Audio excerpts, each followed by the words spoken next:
Hello students. In the previous lecture we have made a small C program. Now the next topic which we will be discussing is data input output. Now I think ਸਾਰਿਆਂ ਨੂੰ data ਪਤਾ ਹੈ ਕਿ data ਕੀ ਚੀਜ਼ ਹੈ। ਅਸੀਂ ਕੋਈ ਵੀ ਚੀਜ਼ ਟਾਈਪ ਕਰਦੇ ਹਾਂ from the keyboard that is data to the computer। ਉਹ numeric ਹੋ ਸਕਦਾ ਹੈ 1 2 3 ABCD, ਕੋਈ ਫੁੱਲ ਸਟਾਪ ਕੌਮਾ, ਕੋਈ ਵੀ ਚੀਜ਼ ਜਿਹੜੀ ਤੁਸੀਂ ਇਨਪੁਟ ਦਿੰਦੇ ਹੋ ਫਰਮ ਦ ਕੀਬੋਰਡ ਔਰ ਫਰਮ ਦ ਮਾਊਸ, ਉਸ ਚੀਜ਼ ਨੂੰ ਆਪਾਂ ਡੇਟਾ ਇਨਪੁਟ ਕਵਾਂਗੇ। ਆਊਟਪੁੱਟ ਜਿਹੜੀ ਆਊਟਪੁੱਟ ਜਨਰੇਟ ਹੁੰਦੀ ਹੈ ਨੋਰਮਲੀ ਆਊਟਪੁੱਟ ਮੋਨੀਟਰ ਤੇ ਡਿਸਪਲੇ ਹੁੰਦੀ ਹੈ। ਸੋ ਡੇਟਾ ਇਨਪੁਟ ਆਊਟਪੁੱਟ ਲਈ ਸਾਡੇ ਕੋਲੇ ਬਹੁਤ ਸਾਰੇ ਇਨਬਿਲਟ ਫੰਕਸ਼ਨਸ ਹੈ। ਠੀਕ ਹੈ, ਇਹ ਇਨਬਿਲਟ ਫੰਕਸ਼ਨਸ ਜਿਹੜੇ ਹੈਗੇ ਆ ਉਹ ਸਟੈਂਡਰਡ ਇਨਪੁਟ ਆਊਟਪੁੱਟ ਲਾइब्रेरी ਦੇ ਵਿੱਚ ਹੈ। ਠੀਕ ਹੈ, ਐਂਡ ਜਿਹੜੀ ਸਟੈਂਡਰਡ ਇਨਪੁਟ ਆਊਟਪੁੱਟ ਲਾइब्रेरी ਜਿਹੜੀ ਹੈ that is stored where in your stdio.h header file, ਜਿਹੜੀ ਮੈਂ ਇਸ ਤੋਂ ਪਿਛਲੀ ਵੀਡੀਓ ਦੇ ਵਿੱਚ ਸਪੈਸੀਫਾਈ ਕੀਤਾ ਸੀ ਵੀ ਜਦੋਂ ਵੀ ਤੁਸੀਂ ਕੋਈ ਸੀ ਦਾ ਪ੍ਰੋਗਰਾਮ ਬਣਾਓਗੇ ਤਾਂ you will always include this header file, ਜਿਹਦੇ ਅੱਗੇ ਅਸੀਂ ਇੱਕ ਪ੍ਰੀ ਪ੍ਰੋਸੈਸਰ ਡਾਇਰੈਕਟਿਵ ਲਾਉਣੇ ਹੈ #include। ਠੀਕ ਹੈ, ਸੋ ਸਟੈਂਡਰਡ ਇਨਪੁਟ ਆਊਟਪੁੱਟ ਲਾइब्रेरी ਦੇ ਵਿੱਚ ਇਨਬਿਲਟ ਫੰਕਸ਼ਨਸ ਹੈ ਸਾਡੇ ਕੋਲੇ ਡੇਟਾ ਇਨਪੁਟ ਲਈ ਤੇ ਆਊਟਪੁੱਟ ਲਈ। ਐਂਡ ਉਹਦੇ ਲਈ ਇੱਕ ਬਣੀ ਬਣਾਈ ਫਾਈਲ ਹੈ stdio.h ਹੈਡਰ ਫਾਈਲ। ਇਹ ਫਾਈਲ ਇੰਸਟਾਲ ਹੋ ਜਾਂਦੀ ਹੈ ਜਦੋਂ ਤੁਸੀਂ ਸੀ ਇੰਸਟਾਲ ਕਰਦੇ ਹੋ ਆਪਦੇ ਕੰਪਿਊਟਰ ਦੇ ਵਿੱਚ। ਠੀਕ ਹੈ, ਨਾਓ we will be going into the detail of data input output functions. Now data input output functions can be categorized as console input output functions, then we have disk input output functions and port input output functions.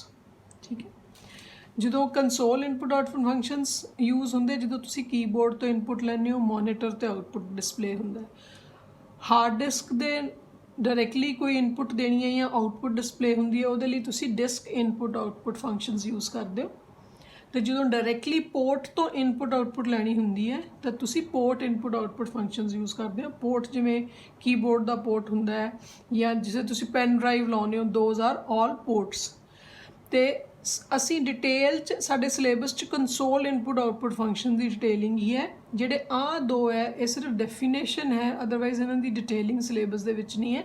ਅਸੀਂ console input output functions ਦੀ detail ਪੜ੍ਹਾਂਗੇ। ਨਾ console input output ਜਿਹੜੇ functions ਹੈ ਉਹਨਾਂ ਨੂੰ ਦੋ main categories ਦੇ ਵਿੱਚ divide ਕਰ ਦਿੱਤਾ ਗਿਆ। One is your formatted input output functions ਤੇ ਦੂਜੇ ਹੈ unformatted input output functions। ਠੀਕ ਹੈ, ਫਾਰਮੈਟ ਤੇ ਅਨਫਾਰਮੈਟ। ਜਿੱਥੇ ਫਾਰਮੈਟ ਸਪੈਸੀਫਾਈ ਕੀਤਾ ਜਾਂਦਾ ਹੈ ਉਹ ਫਾਰਮੈਟਡ ਇਨਪੁਟ ਆਊਟਪੁੱਟ ਫੰਕਸ਼ਨਸ ਹੋਣਗੇ, ਜਿੱਥੇ ਫਾਰਮੈਟ ਸਪੈਸੀਫਾਈਡ ਨਹੀਂ ਹੈ ਉਹ ਅਨਫਾਰਮੈਟਡ ਹੈ। ਨਾ ਹੁਣ ਫਾਰਮੈਟ ਹੈ ਕੀ ਚੀਜ਼?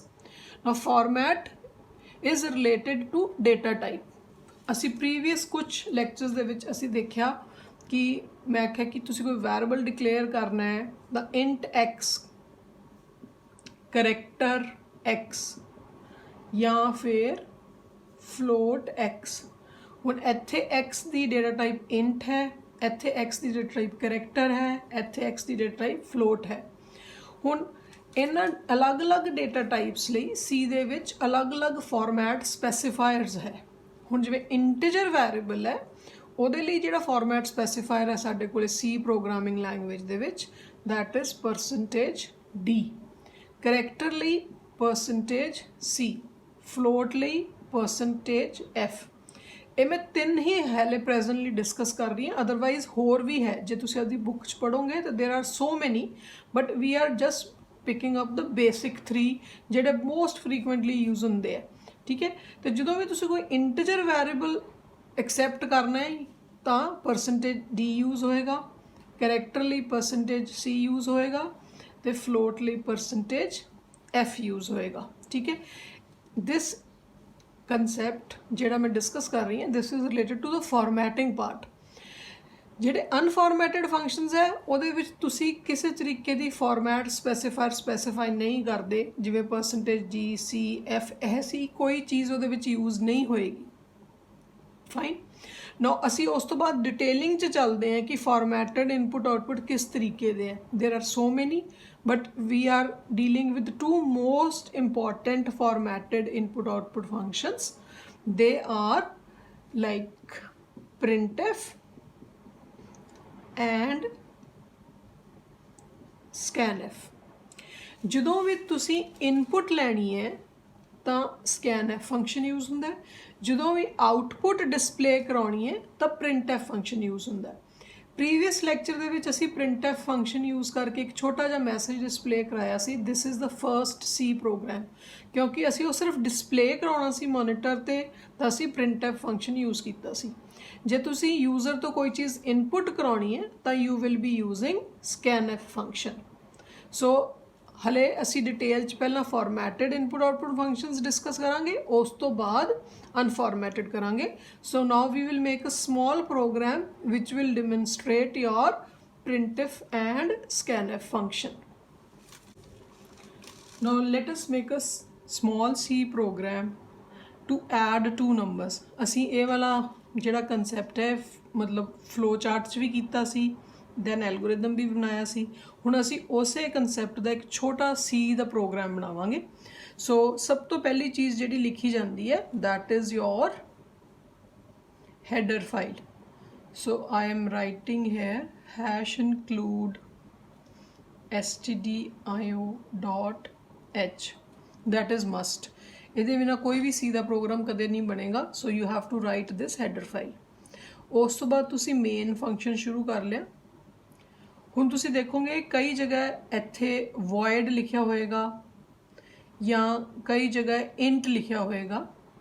ਹਲੇ ਤੁਸੀਂ ਇਸ ਚੀਜ਼ ਨੂੰ ਬੋਦਰ ਨਹੀਂ ਕਰਨਾ ਵੀ void ਲਿਖਣਾ ਹੈ ਜਾਂ int ਲਿਖਣਾ ਹੈ। normally you start writing void main। I will explain this in the further lectures ਵੀ ਅਸੀਂ void ਜਾਂ int ਕਿਉਂ ਲਿਖਦੇ ਹਾਂ, but you can make a program by writing void main। ਠੀਕ ਹੈ, there is a reason why we write void and why we write int।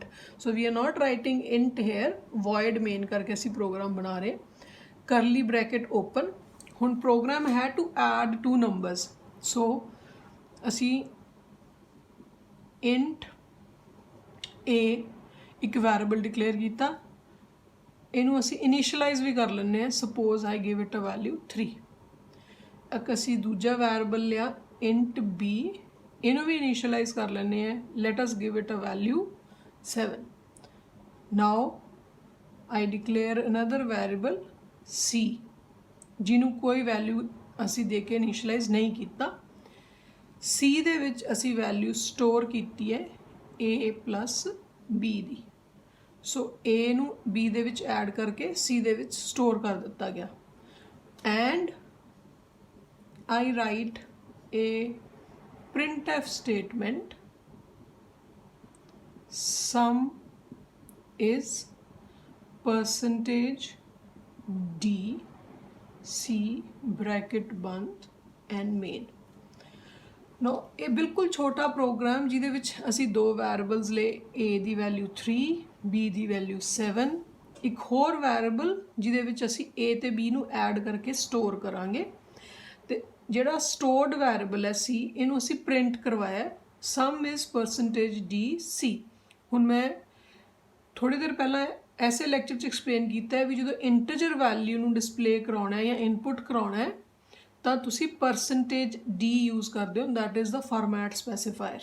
So c %d ਲਿਖਣ ਦਾ ਮਤਲਬ ਹੈ ਵੀ ਜਿਹੜੀ c ਵੈਲਿਊ ਹੈ ਉਹ ਇੰਟੀਜਰ ਟਾਈਪ ਹੈ। ਠੀਕ ਹੈ, ਇੰਟੀਜਰ ਮੀਨਸ ਨੂਮੈਰਿਕ ਹੈ, 1 2 3 ਟਾਈਪ ਹੈ। ਹੁਣ a + b 7 + 3 c ਦੀ ਵੈਲਿਊ ਕਿੰਨੀ ਹੋਏਗੀ 10। So output of this program will be sum is 10। ਠੀਕ ਹੈ, ਹੁਣ ਐਸੇ ਪ੍ਰੋਗਰਾਮ ਨੂੰ ਅਸੀਂ ਥੋੜਾ ਹੋਰ ਚੇਂਜ ਕਰ ਸਕਦੇ ਹਾਂ, ਜਿਵੇਂ ਕਿ ਅਸੀਂ a ਤੇ b ਦੀ ਵੈਲਿਊਜ਼ ਯੂਜ਼ਰ ਤੋਂ ਨਹੀਂ ਪਵਾਈਆਂ, ਅਸੀਂ ਉਹਨਾਂ ਨੂੰ ਇਨੀਸ਼ੀਅਲਾਈਜ਼ ਕੀਤਾ। We have used the concept of variable initialization. A दी वैल्यू 3 करती, बी दी वैल्यू 7 करती। सपोज असी चाहते हैं कि असी ए दी वैल्यू यूजर तो लईए भी ए दी की वैल्यू है, बी दी वैल्यू यूजर तो लईए, जो भी असी वैल्यू देवांगे, suppose I give any value 1 4 7 207 403, कोई भी वैल्यू देवांगे, वो दो वैल्यूज़ ऐड होकर सी दे विच स्टोर होण ते उस तो बाद डिस्पले होवे उन्हां दा सम। सो उस लिए असी स्कैनएफ फंक्शन यूज़ करांगे। आ जिहड़ा छोटा प्रोग्राम है इहदे विच असी कितों इनपुट नहीं लई यूजर तो, असी सीधी डिस्पले कीता है and we have only given output. तो आउटपुट लिए असी जिहड़ा फंक्शन यूज़ करते हैं that is your print f statement. हुण आपां ऐसे प्रोग्राम नूं थोड़ा मॉडिफाई करके इनपुट वाला प्रोग्राम या इनपुट वाला कंसैप्ट इहदे विच इंक्लूड करते हैं। Now let us start the same program with the concept of input। उस तरीके नाल असी दो वेरिएबल्स या 3 वेरिएबल्स, तीजा वैल्यू स्टोर करने लई ते 2 इनपुट लई। सो आई डिक्लेयर वेरिएबल ए। हुण असी इहदे विच थोड़ा जिहा ऐड कर सकते हैं कि तुसीं वेरिएबल्स इकट्ठे भी डिक्लेयर कर सकते हो, int a comma b comma c. We have declared 3 variables int a b and c. इस तो पहला तुसीं देखिया कि मैं सैपरेटली वेरिएबल्स डिक्लेयर कीते सी, इहदे विच हुण असीं इक्के स्टेटमेंट दे विच 3 वेरिएबल्स डिक्लेयर कर लए। ठीक है, उस तो बाद now we have to start कि इनपुट किवें लैणा है। इनपुट लई असीं एक मैसेज प्रिंट करवाया, print f enter value of a and I write scanf %d %a। This is one statement। पहला एक मैसेज प्रिंट होएगा एंटर वैल्यू ऑफ ए, तो उस तो बाद इनपुट लई करसर ब्लिंक करेगा, ए दी वैल्यू असी इनपुट करावांगे। असी ए दा एड्रैस स्पेसिफाई कीता है, this is known as ampersand, it is like this ampersand sign है। ठीक है, and this a the data type integer है, सो असी इसे %d लिखे। So this statement will actually accept the value of a. उस तरह असी प्रिंट एफ स्टेटमेंट दोबारा दिती। आ जिहड़ी स्टेटमेंट मैं लिख रही हैं, this is just to display the message कि ए दी वैल्यू इनपुट करो या फिर बी दी वैल्यू इनपुट करो। उस तो बाद स्कैनएफ फंक्शन लग गया, %d %b एंड सेमीकोलन। ठीक है, semicolon is end of statement. हरेक स्टेटमेंट तो बाद देखो सेमीकोलन इज इंपॉर्टेंट। ठीक है, हरेक स्टेटमेंट तो बाद असी सेमीकोलन लाना है, दिस स्पेसिफाइज कि ये स्टेटमेंट इत्थे खत्म हो गई है।